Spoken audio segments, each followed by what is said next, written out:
नमस्कार दोस्तों, स्वागत है आपका हमारे YouTube channel the horror B पर, जहां आपको मिलेंगी ऐसी डरावनी कहानियां जो आपके दिल की धड़कन को तेज कर देंगी। आज की कहानी एक ट्रक ड्राइवर की है जिनका नाम राजपाल है और वो छत्तीसगढ़ के रहने वाले हैं। तो अब मैं आपको ये कहानी राजपाल के नजरिए से सुनाने जा रहा हूं। लेकिन कहानी शुरू करने से पहले मैं आपसे कहना चाहता हूं कि वैसे तो आपने बहुत सी कहानियां सुनी होंगी, लेकिन आज जो कहानी मैं आपको सुनाने वाला हूं उसे सुनकर आपको बहुत मजा आने वाला है और साथ ही डर का एहसास भी होने वाला है। और अगर आप इस चैनल पर पहली बार आए हैं तो चैनल को सब्सक्राइब जरूर करें ताकि आप भी हमारी इस फैमिली का हिस्सा बन सकें और आने वाली वीडियोस आप तक आसानी से पहुंच जाएं। दोस्तों, आप सब कहानी तो पूरी सुन लेते हैं, लेकिन वीडियो को ना ही तो लाइक करते हैं और ना ही हाइप बटन दबाकर वीडियो की हाइप बढ़ाते हैं। लेकिन इस बार मुझे पूरी उम्मीद है कि आप सब इस वीडियो को लाइक जरूर करेंगे और हाइप बटन दबाकर वीडियो की हाइप को भी जरूर बढ़ाएंगे, ताकि मुझे भी ये एहसास हो सके कि मेरी मेहनत आपको पसंद आ रही है। आपका एक लाइक और एक हाइप मुझे और भी बेहतरीन कहानियां लाने का हौसला देता है। तो चलिए अब ज्यादा समय न लेते हुए जल्दी से अपनी कहानी को शुरू करते हैं। दोस्तों, मेरा नाम राजपाल है और मैं छत्तीसगढ़ का रहने वाला हूं। मुझे ट्रक चलाते हुए लगभग 30 सालों से ज्यादा का समय हो गया है और इतने लंबे समय में मुझे ट्रक चलाने का काफी अच्छा अनुभव भी हो गया है।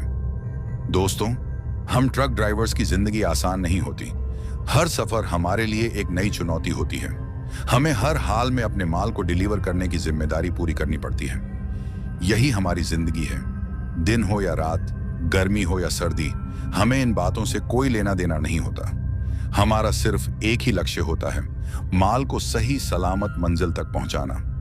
कभी कभी तो रास्ते इतने सुनसान मिलते हैं कि अपनी सांसों की आवाज भी सुनाई देती है, और कभी सड़कें इतनी जिंदा लगती हैं जैसे हर मोड़ पर कोई कहानी छुपी हो।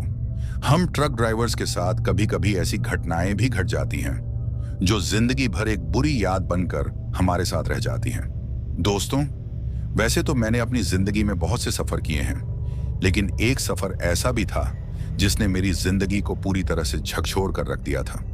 वो रात इतनी भयानक हो सकती थी, ये मैंने कभी सोचा भी नहीं था। जब भी मैं रात को सोता हूं तो वो मंजर कई बार मुझे मेरे सपनों में दिखाई देता है, और जब कभी भी मैं उस मंजर को अपने सपने में देखता हूं तो उस वक्त जो मेरी हालत होती है वो मैं आप लोगों को बता भी नहीं सकता। दोस्तों, आज मैं आपको उसी भयानक रात की आपबीती सुनाने जा रहा हूं जो उस रात हमारे साथ घटी थी। हाँ दोस्तों, हमारे साथ, क्योंकि उस सफर में मैं अकेला नहीं था। मेरे साथ मेरा एक खलासी भी हुआ करता था। उसका नाम दीपक था। हालांकि आज वो मेरे साथ नहीं है। आज मेरे साथ एक नया खलासी है, लेकिन उस वक्त दीपक मेरा खलासी था। खैर, जिस हादसे के बारे में मैं आपको बताने जा रहा हूं, ये हादसा आज से लगभग 10 साल पहले मेरे साथ हुआ था। हर बार की तरह मुझे उस दिन भी माल लेकर अपने शहर से दूसरे शहर जाना था। सफर काफी लंबा था तो मुझे ज्यादा वक्त लगने वाला था। इस सफर को पूरा करने में मुझे लगभग 12 घंटों का सफर तय करना था। उस वक्त मेरे साथ मेरा खलासी दीपक था। दीपक की एक बात मैं आपको बता दूं, ये जो सफर हम लोग करने वाले थे, ये दीपक का पहला सफर होने वाला था। हाँ दोस्तों, मतलब कि दीपक ने आज से पहले कभी भी खलासी का काम नहीं किया था। ये उसके लिए एक बिल्कुल नया अनुभव होने वाला था। लेकिन शायद उस बेचारे को इस बात का पता नहीं था कि पहले ही सफर में उसके साथ कुछ ऐसा घट जाएगा जिसके बारे में उसने कभी सोचा भी नहीं था, और न ही मुझे कोई अंदाजा था कि आज हम दोनों के साथ क्या होने वाला है। खैर, दीपक से पहले भी मेरे साथ बहुत से खलासी रह चुके थे, लेकिन वो सब ज्यादा देर तक टिक ही नहीं पाए। दीपक के बारे में भी मुझे मेरे एक दोस्त ने बताया था। वो भी ट्रक ड्राइवर ही था। उसने मुझसे कहा था, राजपाल, तुम्हें किसी खलासी की जरूरत तो नहीं? उसकी बात सुनकर मैंने उससे कहा, हाँ जरूरत तो है, लेकिन अगर सही आदमी हो तभी बताना, क्योंकि कामचोर लोग मुझे पसंद नहीं। मेरी बात सुनकर वो ड्राइवर, जो मेरा दोस्त था, मुझसे कहता है, उसकी फिक्र मत करो, एक लड़का है, काफी ईमानदार है, घर का काफी गरीब है, वो तुम्हारे लिए खलासी का काम करेगा। उसे काम की बहुत जरूरत है, मैं ही अपने साथ रख लेता, लेकिन मेरे साथ पहले से ही एक खलासी है, इसलिए तुम्हें बता रहा हूं। वैसे भी कुछ दिन पहले तुम पूछ रहे थे कि मेरी नजर में कोई खलासी है क्या, तो आज मुझे याद आया कि शायद तुम्हें जरूरत हो। उस ड्राइवर की बात सुनकर मैं उससे कहता हूं, ठीक है, तुम उस लड़के को भेज देना, मैं उसे अपने साथ रख लूंगा। वो ड्राइवर मुझसे ये भी कहता है, वो लड़का इस काम में बिल्कुल नया है, अगर उससे कोई गलती हो जाए तो माफ कर देना और उसे थोड़ा बहुत सिखा भी देना। तो उसकी बात सुनकर मैं कहता हूं, कोई बात नहीं, तुम उसे मेरे पास भेज देना, मैं उसे सब कुछ सिखा दूंगा। दोस्तों, उसके बाद दीपक को मैंने अपने साथ खलासी रख लिया था और अब यह उसका पहला सफर था। खैर, उसके बाद मैं और दीपक अपने ट्रक को लेकर माल लोड करवाने के लिए चले जाते हैं। थोड़ी देर में हम लोग उस जगह पहुंच जाते हैं जहां हमें माल लोड करवाना था। अब जब तक माल लोड होता है तब तक मैं एक टी स्टॉल पर चाय पीता हूं।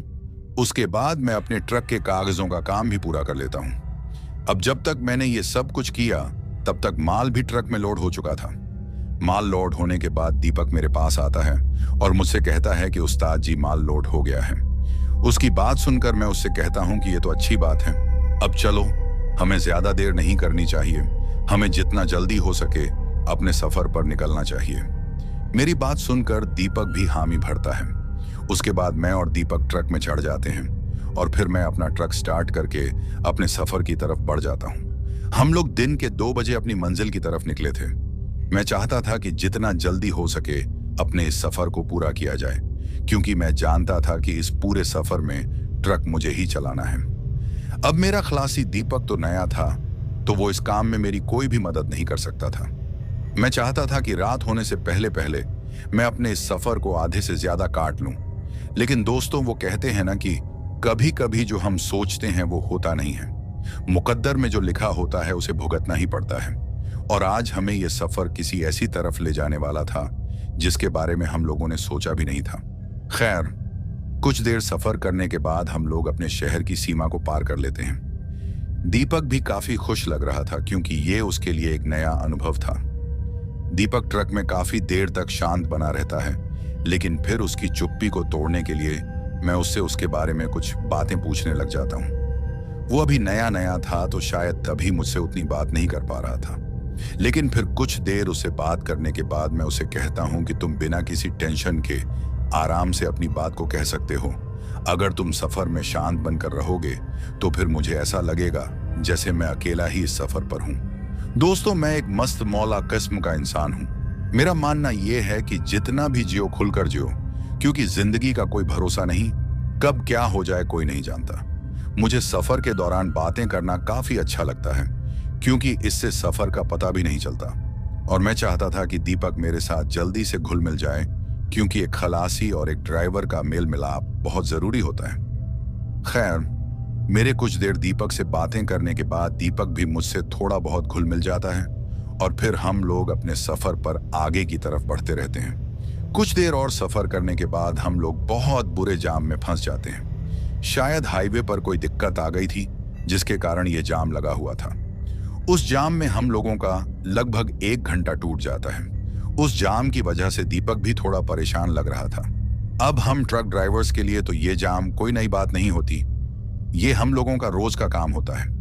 इसी जाम की वजह से ही हम लोग अपनी मंजिल पर देर से पहुंच पाते हैं। खैर, लगभग 1 घंटे के बाद वो जाम खुल जाता है और फिर से हम लोग अपनी मंजिल पर आगे की तरफ बढ़ जाते हैं। मैं जितनी जल्दी इस सफर को पूरा करने के बारे में सोचता था, उतनी ही ज्यादा देर मुझे इस सफर को काटने में हो रही थी। उस हाईवे पर हमें 2 से 3 बार उस जाम का सामना करना पड़ता है। हम लोगों के लगभग 2 से ज्यादा घंटे उस जाम ने तोड़ दिए थे। अब हमारे देखते देखते शाम हो जाती है। सफर अभी काफी लंबा था जिसको हमें तय करना था। जिस वक्त की मैं आप लोगों को बात बता रहा हूं वो वक्त सर्दियों का था। सूरज के डूबने के बाद हम लोगों को अब ठंड का एहसास भी हो रहा था। हम लोगों ने ट्रक के अंदर रेडियो ऑन किया हुआ था और अब हम दोनों रेडियो में लगे गीतों का आनंद लेकर सफर का मजा ले रहे थे। अब कुछ ही देर में हमारे देखते देखते रात हो जाती है। आप लोगों को तो पता ही है कि सर्दियों के समय दिन कितने छोटे होते हैं। हम लोगों को तो उस दिन का पता ही नहीं चला कि कितनी जल्दी वो दिन बीत गया था। खैर, अब रात हो गई थी। अंधेरा पूरी तरह से फैल चुका था। मैंने भी अपने ट्रक की हेडलाइट्स को जला लिया था। काफी देर तक सफर करने के बाद अब मुझे काफी तेज भूख भी लगी थी। तभी ट्रक चलाते चलाते मैं अपने खलासी दीपक से कहता हूं कि अरे दीपक, तुम इतने गुमसुम क्यों बैठे हो? क्या हो गया, थक गए क्या? तो मेरी बात सुनकर दीपक मुझसे कहता है कि नहीं उस्ताद, मैं ठीक हूं। उसके बाद मैं अपने खलासी से ये भी कहता हूं कि तुम्हें भूख भी लगी होगी, है ना? तो मेरी बात सुनकर दीपक मुझसे कहता है कि हाँ उस्ताद जी, भूख तो लगी है। उसके मुंह से ये बात सुनकर मैं उससे कहता हूं कि अगर तुम्हें भूख लगी है तो तुमने मुझसे कहा क्यों नहीं? तो मेरी बात सुनकर दीपक मुझसे कहता है कि मुझे पता है उस्ताद जी, आप खाना खाने के लिए कहीं ना कहीं तो अपना ट्रक रोक ही दोगे। तो तभी मैं शांत था। उसकी बात सुनकर मैं थोड़ा मुस्कुराता हूं और फिर उससे कहता हूं कि तुम भी देखते रहना।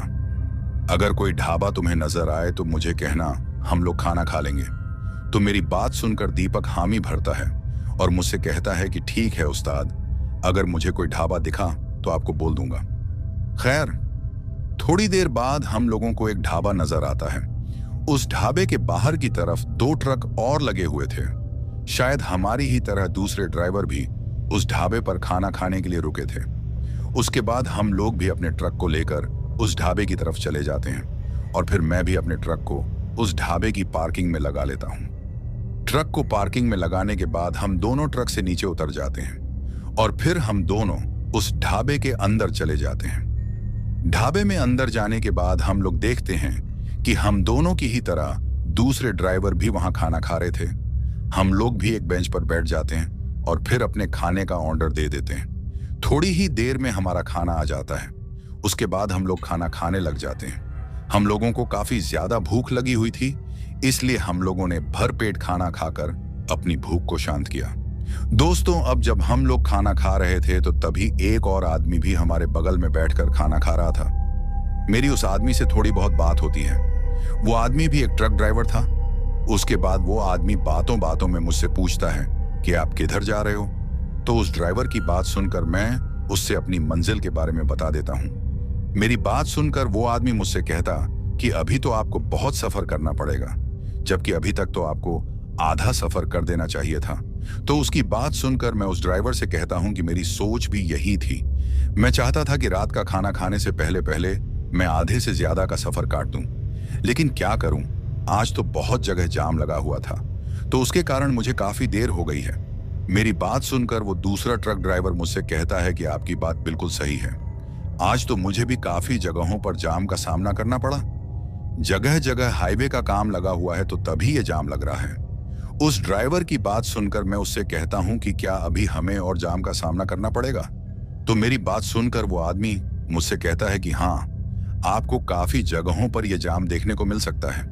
उसकी बात सुनकर मैं थोड़ा टेंशन में आ जाता हूं। मुझे टेंशन में देखकर वो दूसरा ट्रक ड्राइवर मुझसे कहता है कि एक रास्ता और है जहां से आप अपनी मंजिल की तरफ जा सकते हो, और वो रास्ता शॉर्टकट भी है। वो रास्ता आपको आपकी मंजिल पर जल्दी से पहुंचा भी देगा, साथ में आपके डीजल की बचत भी होगी, और तो और आपको जाम का सामना भी नहीं करना पड़ेगा। उस आदमी की बात सुनकर मैं उससे कहता हूं कि ऐसा कौन सा रास्ता है जो मुझे मेरी मंजिल पर जल्दी से पहुंचा देगा? तो मेरी बात सुनकर वो आदमी मुझसे कहता है कि एक रास्ता तो है, लेकिन वो जंगल से होता हुआ गुजरता है। कुछ सावधानियां यो आपको उस रास्ते पर बरतनी पड़ेंगी। उस आदमी की बात सुनकर मैं उससे कहता हूं कि कैसी सावधानियां? तो मेरी बात सुनकर वो मुझसे कहता है कि जब आप लोग अपने ट्रक को उस रास्ते पर लोगे तो कहीं भी रास्ते में अपने ट्रक को रोकना मत, भूल कर भी यह गलती मत करना। अब जब मैंने उस आदमी से इस बात का कारण पूछा तो उसने मुझे बस इतना बताया कि जंगल का रास्ता है, सावधानियां तो बरतनी पड़ेंगी ना। उस आदमी की बातों से मुझे ऐसा महसूस हो रहा था जैसे वो कुछ तो मुझसे छुपा रहा था। खैर, उसके बाद मैं उस आदमी से कहता हूं कि ठीक है, हम लोग उस रास्ते में ट्रक नहीं रोकेंगे, लेकिन उस रास्ते का पता तो बताओ कि कहां से हमें वो रास्ता मिलेगा। तो मेरी बात सुनकर वो आदमी मुझसे कहता है कि यहां से 5 किलोमीटर की दूरी पर आपको एक रास्ता नजर आएगा जो इस हाईवे से अलग होकर जाता है। बस आपको उसी रास्ते पर जाना है। उस रास्ते की पहचान के लिए आपको बता दूं कि जब आपको वो रास्ता दिखाई देगा तो उस रास्ते के साथ में ही एक पुरानी टूटी फूटी बस आपको नजर आएगी। जब आप उस बस को उस रास्ते के बगल में देखोगे तो समझ जाना कि ये वही रास्ता है जो आपको आपकी मंजिल तक जल्दी पहुंचा देगा।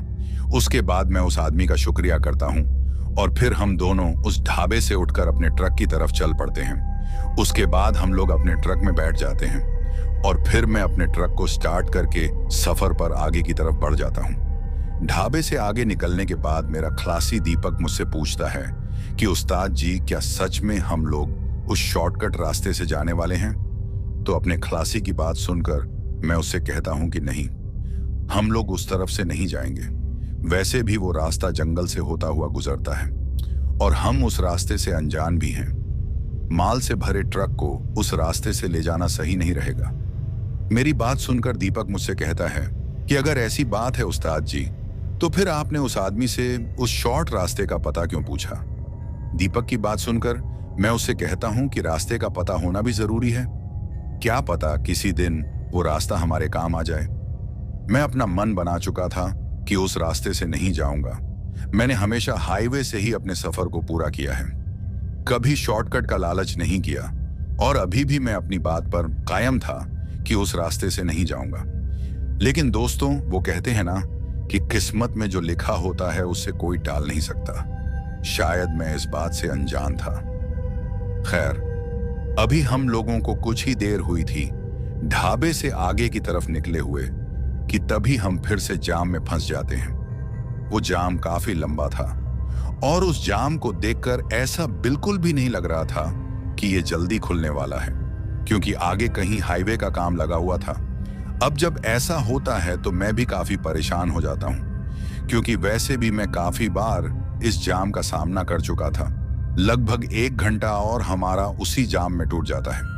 अब जब ऐसा होता है तो मेरा खलासी दीपक मुझसे कहता है कि उस्ताद जी, मुझे लगता है कि हमें उस रास्ते से जाना चाहिए जिस रास्ते के बारे में उस आदमी ने हमसे कहा था, क्योंकि अगर हमें वक्त पर अपने माल को पहुंचाना है तो हमें उस शॉर्टकट को लेना ही पड़ेगा। उस वक्त दीपक की बात को मैं टाल न सका, क्योंकि बात उसकी भी सही थी।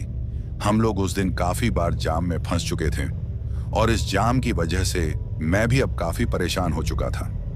दीपक की बात सुनकर मैं उससे कहता हूं कि ठीक है, हम लोग जरूर वो शॉर्टकट लेंगे, लेकिन पहले इस जाम को खुलने तो दो। थोड़ी देर में वो जाम खुल जाता है और हम लोग भी आगे की तरफ बढ़ जाते हैं।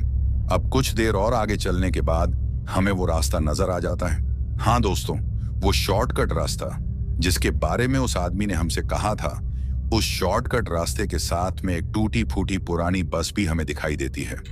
उस बस को देखकर हम लोग जान गए थे कि ये वही शॉर्टकट रास्ता है जो हमें हमारी मंजिल पर जल्दी से पहुंचा देगा। लेकिन शायद हम इस बात से अनजान थे कि जिस रास्ते को देखकर हम ऐसा सोच रहे हैं, दरअसल वही रास्ता हमें किसी ऐसी तरफ ले जाने वाला था जिसके बारे में हमने कभी सोचा भी नहीं था। वो रास्ता हाईवे से अलग होकर जाता था। कुछ देर तक तो मैं अपने ट्रक को वहीं साइड में रोक लेता हूं और फिर उस रास्ते की तरफ देखकर सोचता हूं कि क्या इस रास्ते पर जाना सही रहेगा या नहीं। अब जब मैं ये सोच रहा था कि तभी मेरा खलासी दीपक मुझसे कहता है कि क्या हो गया उस्ताद, आपने ट्रक क्यों रोक दिया और अब आप क्या सोच रहे हो? तो दीपक की बात सुनकर मैं उससे कहता हूं कि मैं बस यही सोच रहा था कि इस रास्ते पर जाया जाए या नहीं, क्योंकि एक तो हम इस रास्ते को लेकर अनजान हैं और दूसरी बात, ये रास्ता जंगल से होता हुआ गुजरता है। बस कुछ गलत नहीं होना चाहिए, क्योंकि आमतौर पर ज्यादातर शॉर्टकट रास्ते सही नहीं होते। इनमें बहुत सी परेशानियां हम जैसे बड़ी गाड़ी वाले ड्राइवर्स को भुगतनी पड़ती हैं। दोस्तों, सच बताऊं तो मेरा मन बिल्कुल भी उस रास्ते से जाने का नहीं था, लेकिन उस वक्त मैं मजबूर था, क्योंकि माल को सही समय पर पहुंचाना भी जरूरी था। खैर, कुछ देर सोचने के बाद मैं अपने ट्रक को उस शॉर्टकट रास्ते पर ले जाता हूं। अब जब मैं अपने ट्रक को उस रास्ते पर ले जाता हूं तो तभी मुझसे मेरा खलासी दीपक कहता है कि उस्ताद जी, आप तो कह रहे थे कि शॉर्टकट रास्ते ज्यादातर ठीक नहीं होते, तो फिर आपने अपना मन कैसे बना दिया इस रास्ते पर जाने के लिए? दीपक की बात सुनकर मैं उससे कहता हूं कि एक तो हमें पहले ही देर हो गई है और ऊपर से आगे की हाईवे का कोई पता नहीं कि अभी कितने जाम में हम और फंसेंगे। तो तभी मैंने थोड़ा सोचकर यह फैसला लिया है कि अब जो भी होगा देखा जाएगा। अगर ये शॉर्टकट रास्ता बनाया है तो फासला कम करने के लिए ही तो बनाया होगा ना।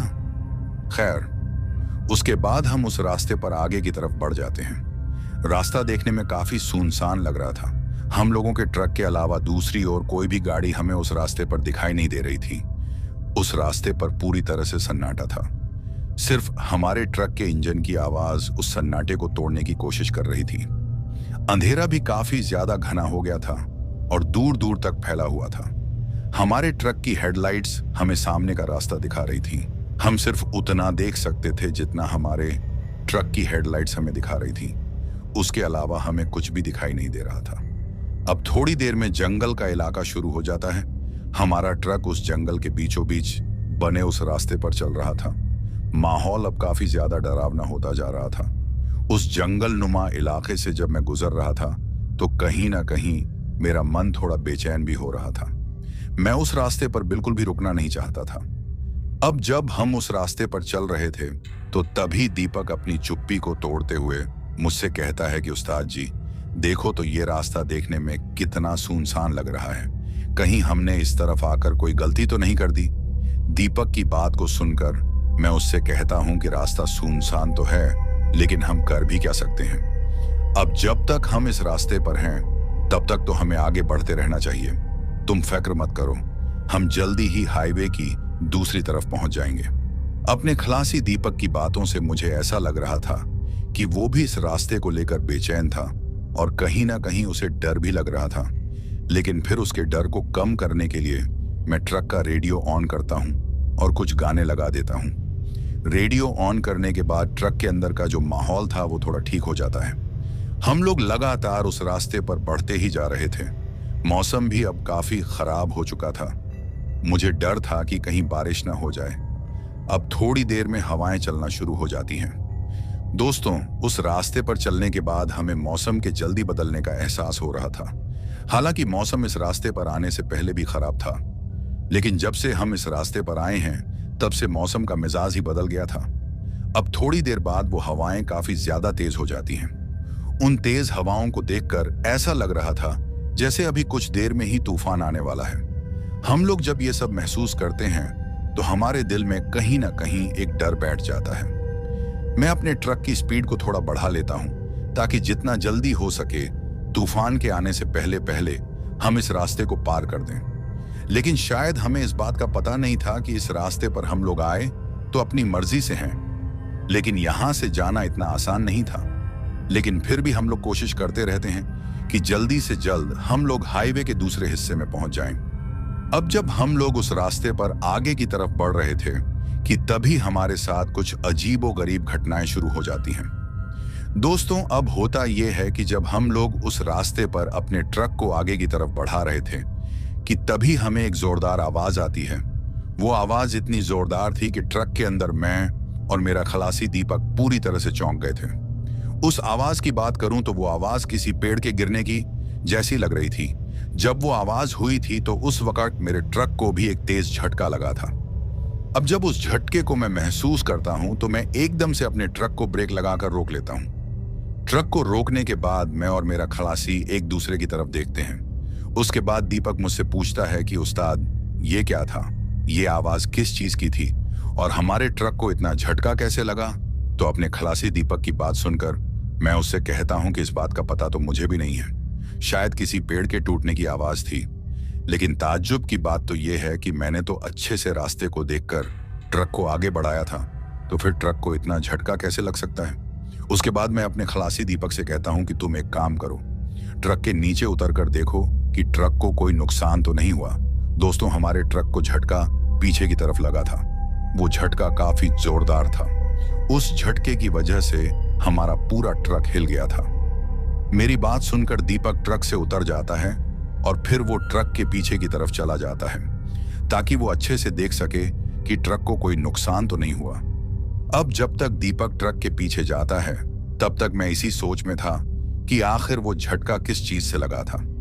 दोस्तों, अभी मैं ये सोच ही रहा था कि तभी मुझे एक तेज चीख सुनाई देती है। अब जब मुझे वो चीख सुनाई देती है तो एक पल के लिए तो मैं भी डर जाता हूं। वो जो चीख थी वो मेरे खलासी दीपक की थी। अब जब मैं दीपक की उस चीख को सुनता हूं तो मैं एकदम से ट्रक से नीचे उतर जाता हूं और फिर जितना जल्दी हो सके ट्रक के पीछे की तरफ चला जाता हूं। अब जब मैं ट्रक के पीछे पहुंचता हूं तो मैं देखता हूं कि मेरा खलासी दीपक जमीन पर गिरा हुआ है और वो खुद को पीछे की तरफ धकेल रहा है। अब जब मैं उसको इस तरीके से देखता हूं तो मैं एकदम से उसके पास चला जाता हूं और उससे कहता हूं कि क्या हो गया दीपक, तुम नीचे कैसे गिरे और तुम इतने डरे हुए क्यों लग रहे हो? मैंने तुम्हारी चीख भी सुनी, आखिर बात क्या है बताओ तो। दोस्तों, सच बताऊं तो उस वक्त दीपक के मुंह से एक शब्द भी नहीं निकल रहा था। शायद डर उसके अंदर पूरी तरह बैठ गया था। लेकिन फिर थोड़ा दिलासा देने के बाद दीपक की हालत कुछ कदर ठीक हो जाती है। अब जब वो थोड़ा ठीक महसूस करता है तो मैं उसको पूछता हूं कि आखिर बताओ भी कि क्या हुआ था, तुमने ऐसा क्या देखा जिसकी वजह से तुम डर गए हो? तो मेरी बात सुनकर दीपक मुझसे कहता है कि उस्ताद जी, मैं जैसे ही ट्रक के पीछे पहुंचा तो मैं देखता हूं कि एक भयानक औरत मुझे ट्रक के पीछे दिखाई देती है। वो औरत देखने में इतनी भयंकर थी कि डर के मारे मेरे मुंह से चीख निकल गई थी। काफी भयानक तरीके से वो मुझे घूर रही थी। उस्ताद जी, उसकी पूरी आंखें सफेद थीं, काफी डरावनी लग रही थी वो। आप मेरी मानो उस्ताद जी, तो जितना जल्दी हो सके यहां से निकलो। दीपक की बात सुनकर मुझे यकीन ही नहीं हो रहा था, लेकिन उसकी हालत को देखकर इस बात को झूठा कहना भी सही नहीं था। उसके बाद मैं दीपक से कहता हूं कि कहां है वो औरत, मुझे भी तो दिखाओ, मुझे क्यों नहीं दिखाई दे रही? मेरी बात सुनकर दीपक मुझसे कहता है कि उस्ताद जी, अभी कुछ देर पहले मैंने उस औरत को यहीं इस जगह इस ट्रक के पीछे देखा था। अब न जाने वो कहां चली गई।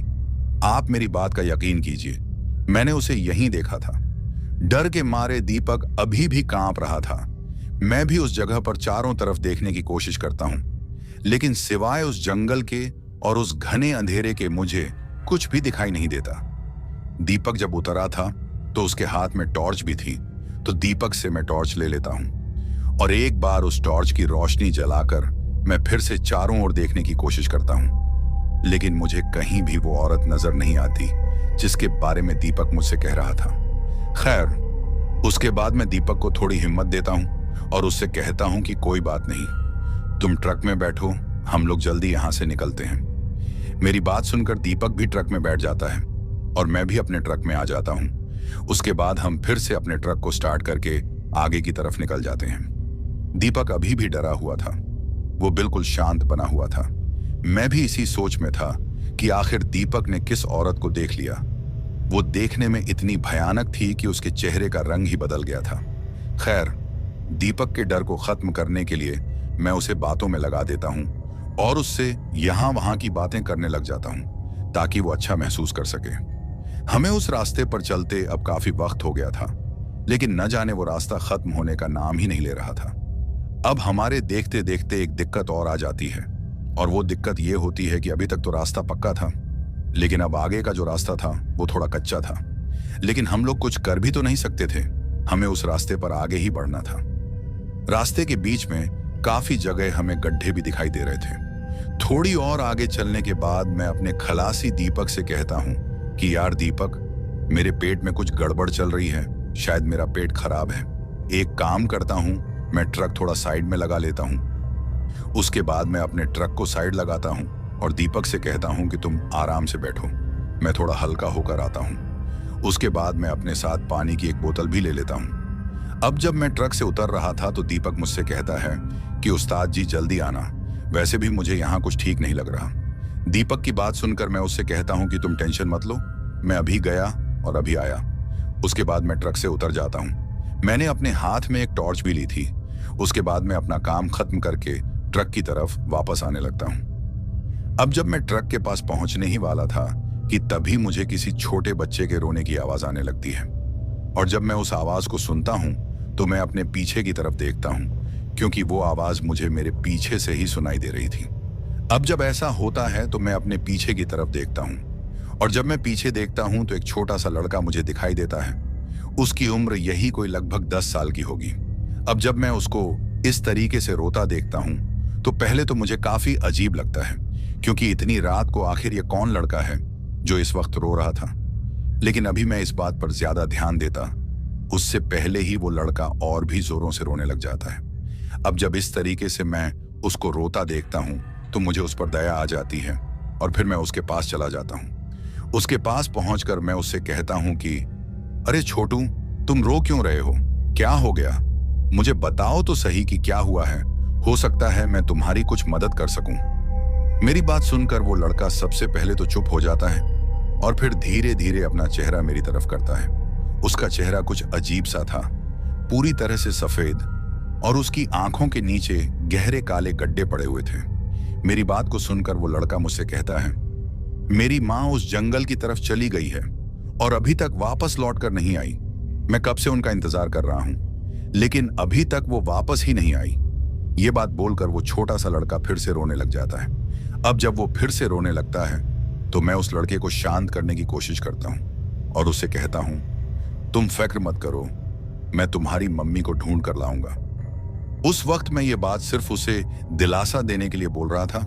अब इतने बड़े जंगल में मैं कैसे उसकी मां को ढूंढ सकता था, लेकिन सिर्फ उस बच्चे को चुप कराने के लिए मैं ये बात बोल रहा था। उसके बाद वो लड़का मुझसे कहता है कि क्या सच में आप मेरी मां को ढूंढ कर लाओगे? तो उस बच्चे की बात सुनकर मैं उससे कहता हूं कि हाँ, लेकिन पहले तुम अपना रोना बंद करो। उसके बाद वो लड़का मुझसे कहता है कि मुझे पता है कि मेरी माँ किस तरफ गई है। मुझे अकेले में उस तरफ जाने से डर लगता है। अगर आप मेरे साथ चलोगे तो हो सकता है कि मुझे मेरी माँ मिल जाए। उस बच्चे की बात को सुनकर मैं भी उसकी बातों में आ जाता हूँ और सोचता हूँ कि हो सकता है इसकी माँ यहीं कहीं आसपास ही हो। दोस्तों, सच बताऊं तो उस वक्त मुझे कुछ भी समझ नहीं आ रहा था। उस वक्त मैं बस यही सोच रहा था कि किसी तरीके से ये बच्चा इसकी माँ तक पहुंचे। मुझे ये भी लग रहा था कि हो सकता है ये बच्चा अपनी माँ से अलग होकर रास्ता भटक गया हो। खैर, उसके बाद वो बच्चा मेरा हाथ पकड़ लेता है और मुझसे कहता है कि चलो मेरे साथ, मैं आपको दिखाता हूं कि मेरी माँ किस तरफ गई थी। अब जब उस बच्चे ने मेरा हाथ पकड़ा तो उसका हाथ बिल्कुल ठंडा था, मानो जैसे अभी उसने अपना हाथ किसी बर्फ से निकाला हो। लेकिन फिर मैं सोचता हूं कि हो सकता है ये सब ठंड के कारण ही हो, क्योंकि जैसे कि मैंने आपको पहले भी बताया था कि वो वक्त सर्दियों का था। खैर, बिना सोचे समझे मैं उस बच्चे के साथ उसका हाथ पकड़कर उस जंगल की तरफ जाने लगता हूं। अब जब मैं उस जंगल की तरफ जा रहा था कि तभी मुझे पीछे से किसी की आवाज सुनाई देती है, जो मुझसे कहता है कि अरे उस्ताद जी, रुक जाओ, आप किधर जा रहे हो? ये जो आवाज थी ये मेरे खलासी दीपक की होती है और वो मुझसे कह रहा था कि आप उस जंगल की तरफ क्यों जा रहे हो उस्ताद जी? तो अपने खलासी की बात सुनकर मैं उससे कहता हूं कि देखो ना, ये छोटा लड़का अपनी माँ से बिछड़ गया है, बस इसकी माँ को देखने के लिए ही थोड़ा आगे तक जा रहा था। मेरे मुंह से ऐसी बात सुनकर दीपक मुझसे कहता है कि कौन सा लड़का, कौन बिछड़ गया है? मुझे तो यहाँ आपके अलावा कोई दूसरा नजर नहीं आ रहा। अपने खलासी दीपक की बात सुनकर मैं उस बच्चे की तरफ देखता हूँ जिसने मेरा हाथ पकड़ा हुआ था, लेकिन जैसे ही मैं उस बच्चे की तरफ देखता हूँ तो मैं काफी ज्यादा हैरान हो जाता हूँ, क्योंकि वो छोटा सा लड़का अब वहां पर नहीं था। ये सब होता देख मुझे काफी ताज्जुब होता है और मैं दीपक से कहता हूं कि सच में मेरे साथ एक छोटा सा लड़का था और उसकी माँ कहीं खो गई थी। वो काफी जोरों से रो रहा था, लेकिन अब वो बच्चा मुझे कहीं दिख नहीं रहा, पता नहीं कहाँ चला गया वो। तो मेरी बात सुनकर दीपक मुझसे कहता है कि उस्ताद जी, मुझे कुछ ठीक नहीं लग रहा, आप जितनी जल्दी हो सके यहाँ से चलो, ये जगह कुछ ठीक नहीं है। दीपक की बात सुनकर मैं भी मान जाता हूँ और फिर हम दोनों जल्दी से अपने ट्रक में बैठ जाते हैं। उसके बाद मैं अपने ट्रक को वहां से निकालकर आगे की तरफ बढ़ा लेता हूं। वो बात मेरे दिमाग में बार बार आ रही थी कि आखिर वो बच्चा गया तो गया किधर। मैं दीपक से भी इस बात को कहता हूं कि मैंने सच में एक छोटा बच्चा देखा था और वो मुझे जंगल की तरफ ले जा रहा था ताकि अपनी माँ को ढूंढ सके, लेकिन न जाने इतनी जल्दी वो कहाँ चला गया। मेरी बात को सुनकर मेरा खलासी दीपक मुझसे कहता है कि आप खुद ही सोचो उस्ताद जी, इस सुनसान जंगल वाले रास्ते पर कौन ही लड़का होगा और वो अपनी माँ से कैसे खो सकता है, जबकि हम लोग तो उसी तरफ से अपना ट्रक लेकर आए थे। पहले तो हमें वो लड़का नहीं दिखा, अब आपको वो लड़का कैसे दिखा? उस्ताद जी, मुझे तो ये कोई और ही मामला लग रहा है। पहले मुझे भी वो डरावनी औरत दिखाई दी थी, फिर आपके आने तक वो एकदम कहीं चली जाती है, और अब ये बच्चा भी आपको दिखाई दिया और मेरे आने पर कहीं चला गया। आप मानो या ना मानो, ये तो मुझे कोई भूत प्रेत वाली बात लग रही है। अपने खलासी की बात सुनकर मुझे भी अब यकीन हो जाता है और अब मैं भी इस बात को मान जाता हूँ। ये तो शुक्र है कि मैं उस लड़के के साथ उस जंगल में नहीं गया, नहीं तो मैं भी उन प्रेतों का शिकार हो जाता। ट्रक चलाते चलाते अब मैं अपने खलासी से कहता हूँ कि देखो दीपक, अब चाहे कुछ भी हो जाए, हम लोग अपना ट्रक नहीं रोकेंगे। उसके बाद हम लोग लगातार आगे बढ़ते रहते हैं। थोड़ी देर और आगे चलने के बाद हमें एक और दिक्कत का सामना करना पड़ता है, और वो दिक्कत ये होती है कि अब बारिश भी लग जाती है। उस कच्चे रास्ते पर बारिश का आना ठीक नहीं था, क्योंकि जितनी वो बारिश उस कच्ची सड़क पर पड़ेगी उतनी ही मुश्किल हमें ट्रक को चलाने में आएगी, क्योंकि अगर एक बार वो बारिश पूरी तरह से इस सड़क पर पड़ जाती है तो फिर ट्रक के स्लिप होने के चांस ज्यादा बढ़ जाएंगे। खैर, अभी तो बारिश की शुरुआत ही थी, तो हम लोग उस कच्ची सड़क पर अपने ट्रक को जल्दी से आगे बढ़ा लेते हैं। लेकिन थोड़ी दूर जाने के बाद हमें कुछ ऐसा नजर आता है जिसको देखकर मेरी और मेरे खलासी की हालत खराब हो जाती है। दोस्तों, अब आप सब भी ये सोच रहे होंगे कि ऐसा मैंने क्या देख लिया जिसको देखकर हमारी हालत खराब हो जाती है। तो आपको बताता चलूं कि हम देखते हैं कि सड़क के किनारे एक औरत और उसके साथ एक छोटा लड़का होता है। वो दोनों हमारे ट्रक को हाथ दिखाते हैं, वो दोनों हमसे लिफ्ट मांगते हैं। लेकिन हम दोनों ने पहले से ही मन बना लिया था कि अब चाहे कुछ भी हो जाए हम लोग अपने ट्रक को नहीं रोकेंगे, क्योंकि हम लोग अब जान गए थे कि ये कोई इंसान नहीं है, बल्कि ये दोनों प्रेत हैं। क्योंकि इतनी रात को ये दोनों इस सड़क पर क्या कर रहे हैं। और दूसरी बात ये थी कि वो जो छोटा सा लड़का हमें उस औरत के साथ दिखाई दे रहा था, ये वही लड़का था जो मेरा हाथ पकड़कर मुझे जंगल की तरफ ले जा रहा था।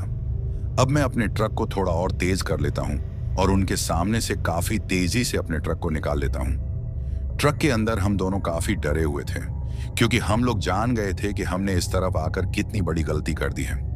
काश हम लोग शॉर्टकट का लालच नहीं करते।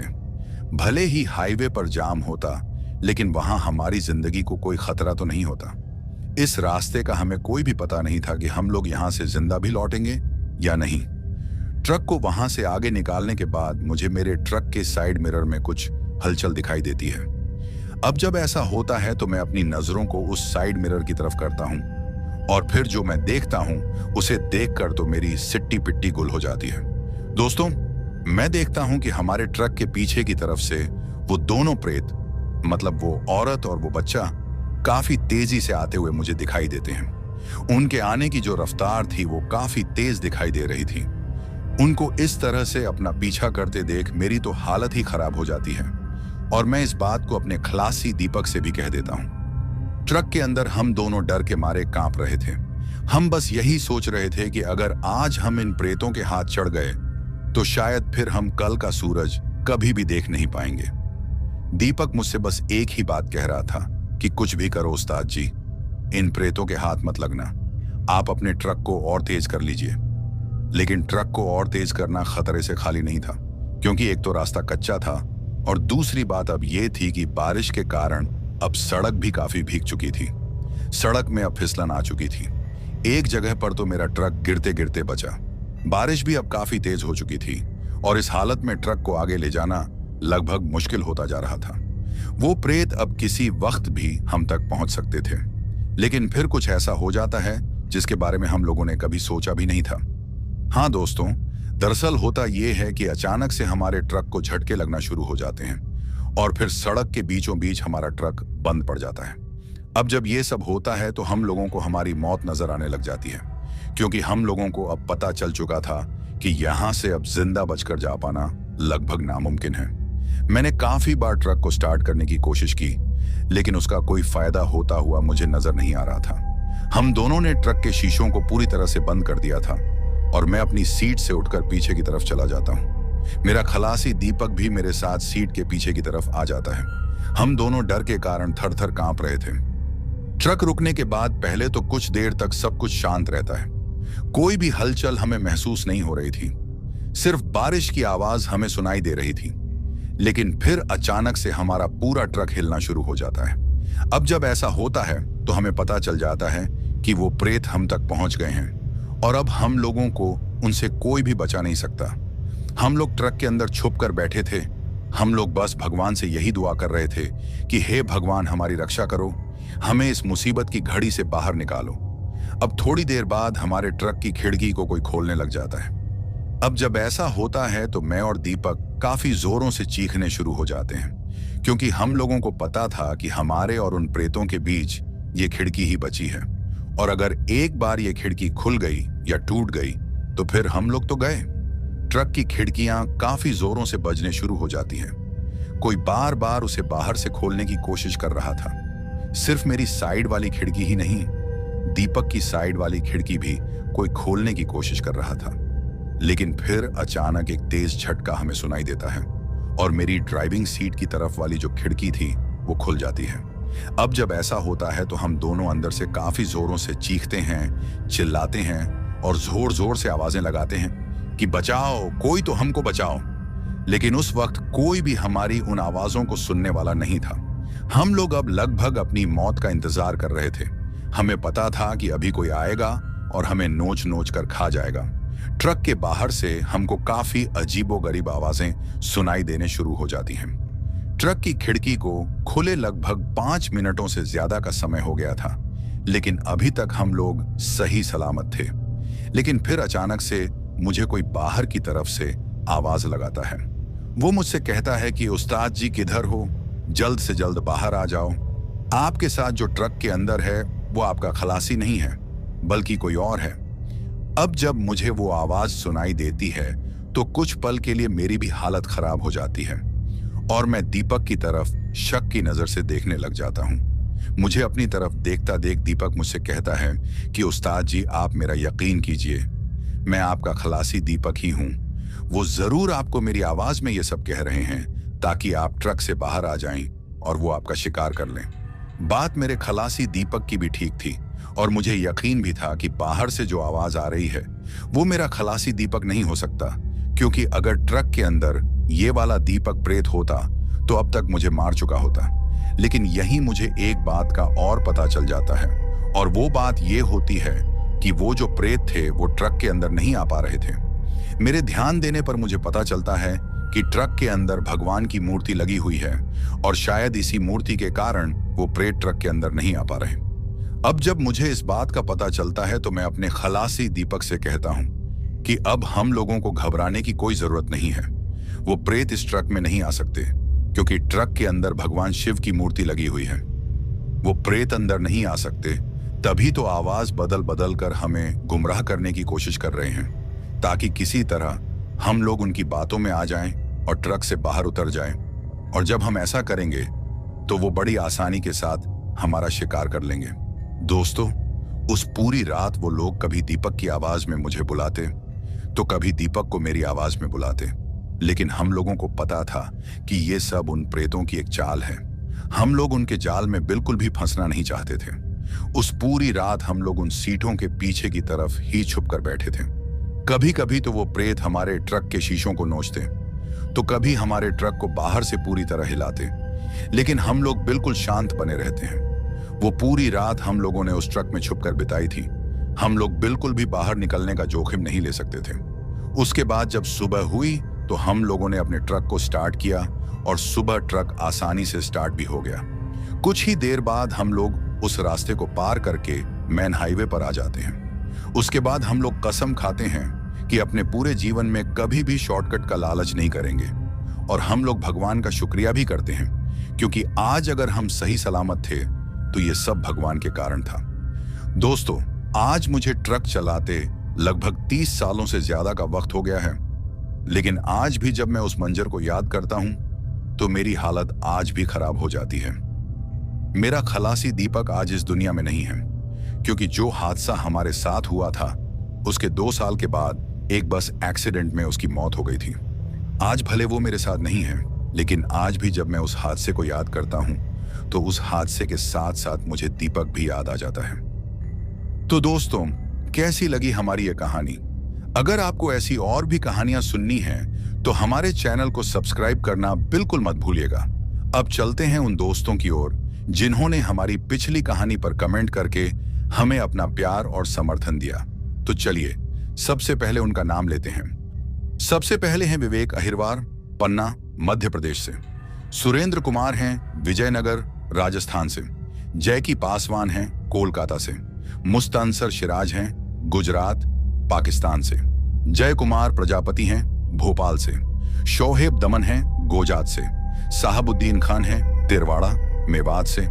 कुलदीप पासवान हैं बलिया, उत्तर प्रदेश से। आर्या लक्की और ओहमा टोप्पो हैं छत्तीसगढ़ से। शशांक सिंह हैं दिल्ली से। सुब्रत राणा हैं काठमांडू, नेपाल से।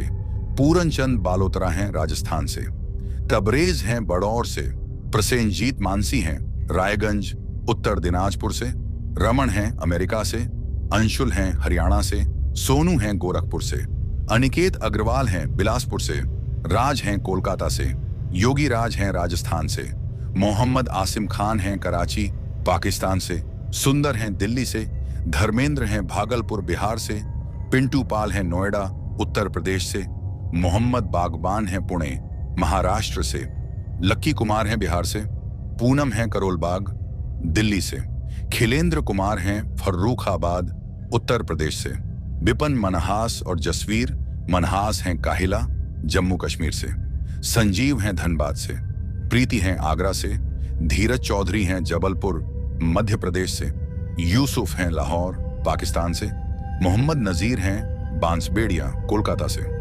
सौरभ शर्मा हैं नगाम असम से, जोहैब हैं सियालकोट पाकिस्तान से, मोहम्मद एहतशाम हैं बिहार से, गुरविंदर हैं पंजाब से, संदीप शेखावत हैं अहमदाबाद से, विजय शर्मा हैं मध्य प्रदेश से, गोंडिये हैं झारखंड से, पूर्णा पाठक हैं असम से, दिव्या हैं मुंबई से, लालटू अंसारी हैं मालाड मुंबई से, इरफान हैं मालेगांव महाराष्ट्र से, मोराज कश्यप हैं छत्तीसगढ़ से, दीपक मेश्रैम हैं जबलपुर मध्य प्रदेश से, मोहम्मद सरफराज आलम हैं दिल्ली से, लक्की हैं पंजाब से, रंजीत बैश्य हैं असम से, मनीष जैन हैं दिल्ली से, जय पटेल हैं जामनगर गुजरात से, पारस हैं अहमदाबाद से, अमित कुमार हैं सिवान से, भूपेंद्र राठौर हैं अहमदाबाद से, माया बेठेकर हैं पुणे महाराष्ट्र से, अनुराग सिंह हैं रहीमाबाद से, जय खुराना हैं पठानकोट से, धर्मेंद्र रॉय हैं भागलपुर जिला